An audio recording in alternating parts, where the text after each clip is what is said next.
here I've got another slab and a much thicker extrusion. And so I'm going to show you how, again, using the combined techniques, I'm going to put a little slip on there. I should put it on here. Using the combined techniques, you can throw essentially, but skip some of the steps, and so or move some of the steps to the extruder.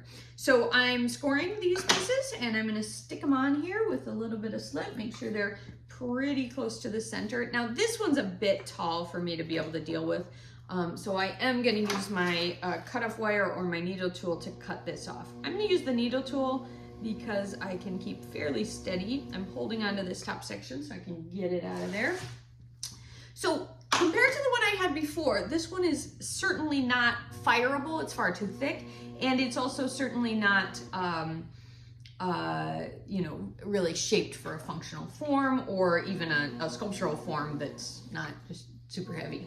So I'm going to get some water in there, and I'm going to get my fingers in and start to stretch that wall out. And all I'm really doing so far is I'm pushing down on that corner a bit on the inside and starting to squeeze the wall. Now, because I essentially had a hole drilled in that was centered to begin with and walls that were even because of the extruder, I can essentially skip ahead to some of the pulling steps. So I'm going to, you know, squeeze my fingers together while bringing them up to the top, let up my pressure as I get to the top here, and I'm zooming through some of the explanation because my, if you want to learn how to throw, you should watch the throwing focus videos. Here, I just want to remind you that you have these other tools that you can combine so you can essentially throw from something that was extruded. You can also do the same with a coil piece. So if you've started a coil piece, you stick it on the wheel, make sure it's centered, and then you can pull those walls up and smooth them. So it's essentially a fast wet banding wheel. Right? The banding wheels are those blue wheels that we work on, and they spin, if you haven't gotten to those yet. I am going to cut off some but not all of my base here, and so I'm using my knife to come down, but I'm not right at the edge of the pot. I'm going to, because that's a lot of space to get that water in, I'm going to allow the water to follow the knife down. I'm essentially using the knife as a pointer for where that water is going to drip. So if I squeeze some water down the knife, it'll drip into where the point is aiming to. That just gets it hydroplaning. I'm going to use the needle tool parallel to the wheel head to get under that loop of extra clay so it's easy to get out of there.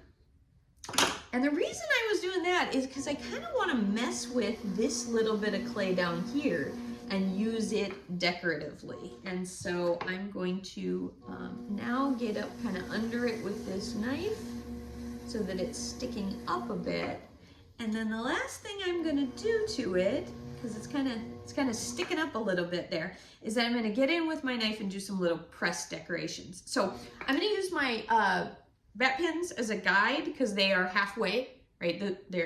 They are directly across from each other. So I'm going to press in right there, and then I'm going to zoom all the way to the other bat pin, and I'm going to press in right there, and then I'm going to find halfway between the bat pins over here, and I'm going to press in here, halfway between the bat pins here, press in there, and then a quarter of the way, and then a quarter of the way, and half of the quarter, half of that, boop, boop, boop, and I'm just making a little kind of decoration on the bottom here.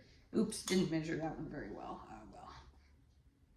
And that's not like a required anything in particular. It's just kind of a cute little decoration that I can do on that bottom edge for funsies.